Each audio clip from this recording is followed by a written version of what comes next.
नमस्कार दोस्तों, मैं राकेश कुमार। मैं दिल्ली विश्वविद्यालय में सहायक प्राध्यापक हूँ। पेशा मेरा शिक्षण का है, प्रकृति मेरा लेखन का है। मैं लेखक भी हूँ और चूंकि देश दुनिया की चिंता करता हूँ, उस पर चिंतन करता हूँ। सामाजिक, राजनीतिक, दार्शनिक, जीवन मूल्यों, भारतीय परंपराओं, ज्ञान संपदाओं पर मैं चिंतन करता हूँ, तो इसलिए आप मुझे चिंतक भी कह सकते हैं। मैं विधानसभा चुनाव परिणाम आ चुके हैं। विधानसभा चुनाव परिणाम में जो स्थिति है वह जेएमएम अलायंस, जिसमें 56 सीटों पर उन्होंने जीत दर्ज की है। जेएमएम 41 सीटों पर लड़ी थी, 34 उसके खाते में गई। कांग्रेस 30 सीटों पर लड़ी थी, 16 उसके खाते में गई। आरजेडी ने 6 सीटों पर जो है चुनाव लड़ा था, 4 उसके खाते में गई। सीपीआईएमएल जो उसके गठबंधन का हिस्सा था, 4 सीटों पर चुनाव लड़ी और 2 में उसने जीत दर्ज की। इस तरह से 56 सीटों पर जो है महागठबंधन चुनाव जीत गई है और सरकार भी बनाएगी, क्योंकि 81 कुल सीटें हैं। 40 + 1 41 + 1 42 सीटों का दरकार है विधानसभा में बहुमत के लिए, और 56 सीटें हैं तो बहुमत बहुत अच्छा है। हेमंत सोरेन के नेतृत्व में सरकार बनेगी। अब हेमंत सोरेन चूंकि सशक्त होकर के उभरे हैं और कुल मिलाकर के 4-2-6 सीट 40 के आसपास राजद और सीपीआईएमएल मिलाकर के हो जा रहे हैं, तो कांग्रेस के साथ थोड़ा डीच देंगे, थोड़ा उनके साथ ड्रामेबाजी होगी, राजनीतिक ड्रामेबाजी होगी, बार्गेन करने की स्थिति में रहेंगे। ऐसी स्थिति देखने को मिलेगी। रही बात भाजपा अलायंस की, तो भाजपा 21 सीटों पे चुनाव जीतने में कामयाब रही है। आजसू 1 सीट पे, जेडीयू 1 सीट पे और एलजेपी रामविलास 1 सीट पे चुनाव जीतने में कामयाब है। जो नरेंद्र मोदी के नेतृत्व वाली जो एनडीए गठबंधन है वह वहां सत्ता प्राप्त करने में नाकामयाब रही है और पिछली दफा भी ऐसा ही हुआ था। उसके पीछे जो 2-3 कारण, इस बार चुनाव के जो मुद्दे बने थे हम पहले उसकी बात कर लें, तब उसके पीछे के कारणों की बात करें। इस बार आदिवासी और वनवासियों के अधिकार का जो मसला था वह चुनाव का मुख्य रूप से मुद्दा बना था। दूसरा मुद्दा बना था अवैध रूप से बांग्लादेशियों का जो बसावट हो रहा है झारखंड में, बंगाल के रास्ते, बांग्लादेश से बंगाल के रास्ते जो झारखंड के क्षेत्रों में मुस्लिम जो घुसपैठी हैं उनका प्रवेश हो रहा है, और आरोप लग रहा है या ऐसी स्थिति देखने को ही मिली है कि जितना भी सीमावर्ती जिले हैं पश्चिम बंगाल वाले, उन सब में बांग्लादेशी मुस्लिम आकर के आदिवासी महिलाओं से शादियां कर रहे हैं और शादी करने के बाद वहां एक स्थिति बन रही है इमिग्रेशन की, इलीगल इमिग्रेशन की स्थिति है। तो वैसी स्थिति में अवैध घुसपैठियों के साथ एक मुद्दा बना था। तीसरा था भ्रष्टाचार। चूंकि हेमंत सोरेन का पता होगा कि हेमंत सोरेन ईडी के दफ्तर में जब बुलाया गया था दिल्ली में, उन पे भ्रष्टाचार के काफी आरोप हैं, कई मामले, संगीन मामले हैं उन पे भ्रष्टाचार के। तो बुलाया गया था तो वह चादर ओढ़े ही दिल्ली से भाग गए थे और कई दिन तक लापता सीएम के रूप में जो है स्थापित हुए थे। इसके बाद चंपई सोरेन को वहां का मुख्यमंत्री बनाया गया था और जेल गए थे।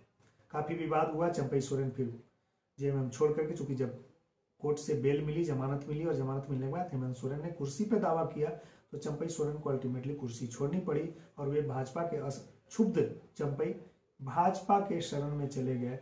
और इस तरह से वहां पर राजनीतिक घटनाक्रम आपने देखा होगा। आपने मुद्दे देखे, मुद्दों की बात मैंने कर ली। अब यहाँ पर जो दिलचस्प है कि वहां लाडली योजना, जो महिलाओं के लिए योजना हेमंत सोरेन ने शुरू की और उसमें कैश देने की बात है, उससे महिलाओं का वोट बैंक बढ़ता है। और आपको पता होगा कि 50% जो महिलाओं का वोट है, अगर किसी एक दल विशेष को कैडर वोट के रूप में मिल जाती है या उसमें ज्यादा से ज्यादा वोट मिल जाती है तो जीत आसान हो जाता है। तो कुछ ऐसी स्थिति जेएमएम के नेतृत्व वाली महागठबंधन को वहां हुई है। चुनाव के तमाम विश्लेषण आपने देखे होंगे। मुझे कुछ सीटों के बारे में विश्लेषण करनी है और कुछ झारखंड के जो उभरते पक्ष हैं उसके बारे में विश्लेषण करनी है। देखिए, वहां 3 जो 2 पूर्व उप मुख्यमंत्री हैं, जो पूर्व में मुख्यमंत्री रहे हैं 2, उनकी पत्नियां चुनाव लड़ रही थी, और एक मुख्यमंत्री जो खुद अभी हेमंत सोरेन हैं उनकी पत्नी चुनाव लड़ रही थी। अगर 2 की देखें जो पूर्व मुख्यमंत्री रहे हैं, एक है मधु कोड़ा की पत्नी गीता कोड़ा, जो बीजेपी से लड़ रही थी जगन्नाथपुर विधानसभा सीट से, वो चुनाव हार गई हैं। दिलचस्प है, वह चुनाव हार गई हैं। उसी तरह से मीरा मुंडा, जो कि पूर्व सीएम झारखंड अर्जुन मुंडा, और इससे पहले की जो सरकार थी मोदी की, इससे पहले वाली 1924 से पहले वाली जो सरकार मोदी की बनी थी 19 से 24 वाली, उसमें अर्जुन मुंडा भारत सरकार में मंत्री भी थे, झारखंड के पूर्व मुख्यमंत्री भी रहे हैं, लंबे समय तक रहे हैं। इस बार वे खूंटी से खुद लोकसभा चुनाव हार गए थे, कालीचरण मुंडा ने उन्हें हराया था। मीरा मुंडा भी पोटका विधानसभा से चुनाव हार गई है। लेकिन अगर हम बात करें गांडेय सीट पे, गांडेय सीट कोडरमा का जनरल सीट है, सामान्य सीट है, और उस पे जो है कल्पना मुर्मू सोरेन जो कि हेमंत सोरेन की पत्नी है, चुनाव जीत गई और 17,000 वोटों से उन्होंने जो है चुनाव जीतने में कामयाबी प्राप्त की। वहां भी आपको स्थिति यह समझना चाहिए कि मुनिया देवी जो कि भाजपा से थी, उन्होंने अच्छी टक्कर दी। ऐसा माना जा रहा था कि जो है जीत का मार्जिन बहुत बड़ा होगा और जीत एक तरफा होगा, लेकिन ऐसा नहीं हुआ, कड़ी टक्कर दी। जब हेमंत सोरेन जेल गए थे ईडी वाले मामले में, जब दिल्ली से भाग करके वो झारखंड गए थे और झारखंड से पहले उनकी कवायद थी कि कल्पना सोरेन को सीएम सीट दे दिया जाए, लेकिन स्थिति यह उत्पन्न हुई कि पार्टी में बगावत की स्थिति और कल्पना सोरेन कहीं से सीट नहीं जीत सकी थी, यानी कहीं से वो विधायिका सदस्य नहीं थी, इसलिए उन्हें सीट नहीं दिया गया, चंपई सोरेन को बनाया गया था। तो वहां पर एक विधायक को, चूंकि उस कवायद में थे और थोड़ी देर भी हो गई थी, तो एक विधायक से वो सीट खाली कराया गया था, गांडेय सीट, और कल्पना सोरेन को लगाया। उपचुनाव में कल्पना सोरेन ने सीट वो जीती थी। इस बार उम्मीद थी पब्लिक को कि उपचुनाव उन्होंने जीता है, तो इस बार मुख्यमंत्री की पत्नी भी है और अच्छे मार्जिन से जीतेगी, लेकिन कड़ा संघर्ष हुआ। एक और सीट है जामताड़ा का। आपको पता होगा कि वहां दुर्गा सोरेन जो हेमंत सोरेन के भाई थे, उन्होंने आत्महत्या कर ली थी। उनकी पत्नी सीता सोरेन बीजेपी की सीट से चुनाव लड़ी थी और पीछे लोकसभा चुनाव भी उन्होंने लड़ा था, और माना जा रहा था कि अब परिवार में सेंध बीजेपी ने लगा ली है और इससे वोट बैंक प्रभावित होगा और हेमंत सोरेन कमजोर होंगे, जेएमएम कमजोर होगी, झारखंड मुक्ति मोर्चा कमजोर होगी।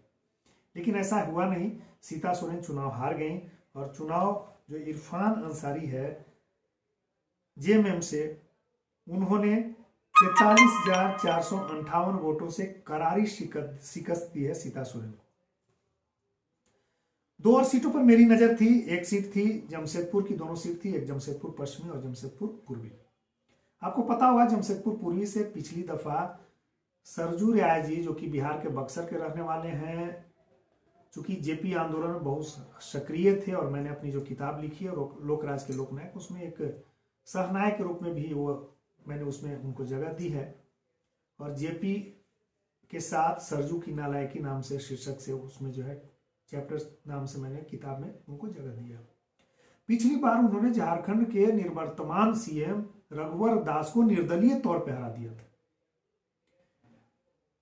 इस बार वो जमशेदपुर पश्चिम में चले गए और चुनाव से पहले उन्होंने जो है जेडीयू ज्वाइन किया, नीतीश कुमार के साथ मिलकर के जेडीयू ज्वाइन किया, और जेडीयू भाजपा के अलायंस, क्योंकि भाजपा के विरोध के तौर पे, विरोधी के तौर पे देखे जा रहे थे, उन्होंने जो है चूंकि पिछली बार टिकट कट रही थी, रघुवर दास से व्यक्तिगत खुंदसी, रघुवर दास ने उनका टिकट काट दिया था। उन्होंने निर्णय लिया था, जीत के बहुत धनी हैं, बिल्कुल पक्के धुन के हैं, उन्होंने रघुवर दास को ही सीएम रहते हुए जमशेदपुर पूर्वी सीट से धूल चटा दी थी और बिल्कुल निर्दलीय।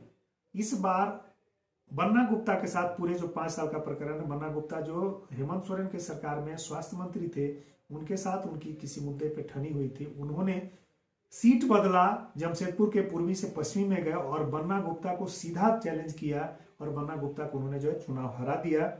बन्ना गुप्ता चुनाव हार गए, स्वास्थ्य मंत्री थे और उनपे तमाम भ्रष्टाचार के आरोप। और सरजू राय की एक खास बात यह है कि जिन मुद्दों पे अड़ते हैं उसके साक्ष्य के साथ आते हैं और अंत तक संघर्ष करते हैं और जनता के बीच में बड़े लोकप्रिय हैं, बड़े ही सरल और ईमानदार नेता के रूप में जाने जाते हैं, कर्मठी हैं, और इस उम्र में भी वे जनता के बीच में होते हैं। आप उनको सोशल मीडिया प्रोफाइल से देख, चूंकि मैं व्यक्तिगत रूप से मिला हूं, मुझे वो व्यक्तिगत रूप से जानते भी हैं, चूंकि मैं जब किताब लिख रहा था जेपी आंदोलन पर, लोकराज के लोकनायक जो लिखा जेपी की बायोग्राफी, तो मैं उनसे रांची में जाकर के मिला था और उस समय उनका पैर भी टूटा हुआ था। तो इस बार उन्होंने जब बन्ना गुप्ता को हराया, लेकिन जब आपको फिर यह लगेगा कि जमशेदपुर पूर्वी सीट का क्या हुआ, उन्होंने उसको छोड़ा, तो यहां पर पूर्णिमा साहू जो कि बहू है रघुवर दास की, उन्होंने जो है इस सीट को निकाल लिया है और अजय कुमार को उन्होंने जो हरा दिया, कांग्रेस के प्रत्याशी थे उनको हरा दिया। रघुवर दास की बहू है, 42,000 वोट से उन्होंने जो है अजय कुमार को हरा दिया है। इस तरह से जो है चुनाव जीतने में कामयाब रही है। एक सीट बेरमो का है, चूंकि बेरमो में इसलिए मेरी नजर है क्योंकि हमारे गांव के ठीक 1 किलोमीटर बाद एक गांव है तमसी, वहां के रविंद्र पांडे जी हैं, उनको भाजपा ने टिकट दिया था और रविंद्र पांडे वहां से चुनाव लड़ रहे थे। रविंद्र पांडे चुनाव हार गए हैं। वहां पर जय मंगल और जय कुमार के बीच जो है चुनावी टक्कर हुआ और रविंद्र पांडे तीसरे नंबर पर है। इससे पहले कि गिरिडीह से और जो है 3-4 बार सांसद रह चुके थे रविंद्र पांडे, और इस बार बहुत उम्मीद थी खास करके औरंगाबाद के लोगों को, उनके इष्ट मित्रों को, कि चुनाव जीतेंगे और सरकार आएगी तो मंत्री भी बनेंगे। लेकिन देखिए आप होता क्या है कि जब आप चुनाव हार जाते हैं और जनता से कट जाते हैं, उनके मुद्दों के लिए संघर्ष नहीं कर रहे होते हैं, तो ऐसी स्थिति आती है कि जनता भी आपको काट देती है, आपको सिर्फ चुनावी नेता के रूप में समझने लगती है। तो यह सोचना होगा सभी लोगों के लिए कि झारखंड के चुनाव को अगर मैं डिकोड करूं तो 2-3 चीजें बहुत स्पष्ट रूप से स्थापित होती हैं कि आपको केवल जो है विरासत के रूप में, जो पारिवारिक विरासत है, उसको इस बार झारखंड की जनता ने नकारा है। 2 मुख्यमंत्रियों की पत्नियों को नकार दिया, एक जो है गीता कोड़ा को नकार दिया और दूसरा मीरा मुंडा को नकार दिया। एक अर्जुन मुंडा की पत्नी है और एक जो मधु कोड़ा है उनकी पत्नी है, और उन दोनों को नकार दिया। ये किसी तरह जीतने में कामयाब हुए। तो झारखंड के चुनाव पर आपको विश्लेषण मुझे लगता है कि अच्छा लगा होगा, अच्छा लगेगा भी। और अगर आपको यह चीजें पसंद आए तो आप जो है मेरे YouTube channel the untold story by Rakesh Kumar को लाइक कीजिए, ज्यादा से ज्यादा लोगों तक शेयर कीजिए और सब्सक्राइब भी कीजिए, मेरा काइंड रिक्वेस्ट है।